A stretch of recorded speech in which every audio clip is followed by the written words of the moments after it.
Hey, Scott with growthleague.com. I hope you're doing well today. In this video, I want to talk about something that comes up all the time with clients. And the question is, what can I do to grow revenue?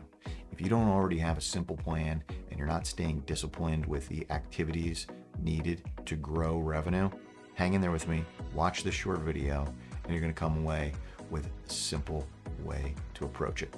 In the meantime, if you don't know who I am, my name is Scott Miller. I'm the owner of the growthleague.com. And I'm making these videos and I'm coaching restoration folks all over the country because I'm passionate about helping people to get more profitable, to reduce the chaos, and to build a business with a lot of value, something they can sell someday when they decide it's time to move on. All right, let's get into it. What do?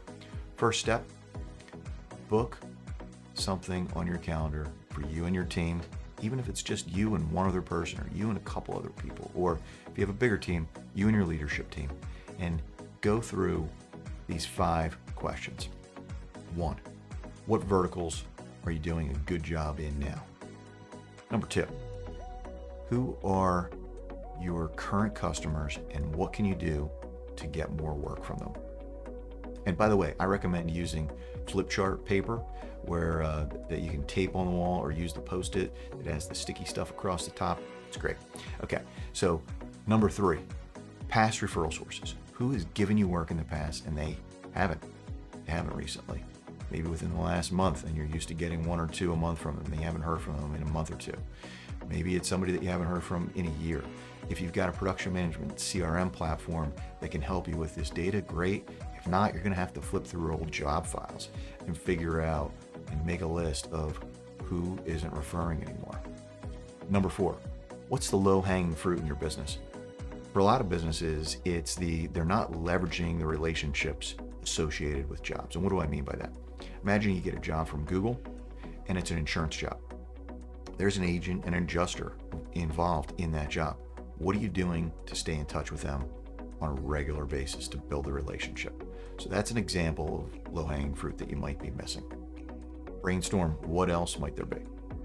And number 5, new verticals. If you're not already calling on agents, adjusters, plumbers, property managers, commercial property owners, churches, schools, medical systems, if you're not calling on one of the verticals that I mentioned, it might make sense to. Maybe you've thought of some other vertical that I haven't mentioned. Maybe the only thing you're doing right now is waiting for the phone to ring because of a pay-per-click campaign you're running, and maybe you're spending some money on SEO.